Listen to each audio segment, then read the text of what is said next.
JD Cap 26 here, does Tips and Peers and Hobbies, and we bought a bag off of Amazon. I'll put the link below for you to check it out. Pretty good price too. This is for benching a pistol. I use it for pellet guns. And let's open it up here and take a look at it.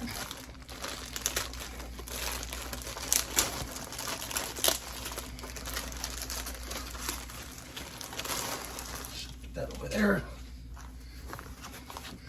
And it comes with the rear one too. And you can hook it, you could fill that and hook it up to this clip right here, I guess. We're gonna put that to the side. I wanna fill this one up, hopefully. I don't know where to fill it.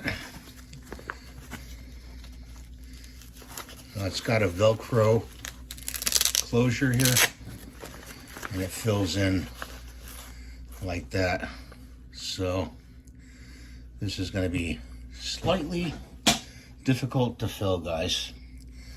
You know, so I'm going to use the small bags first.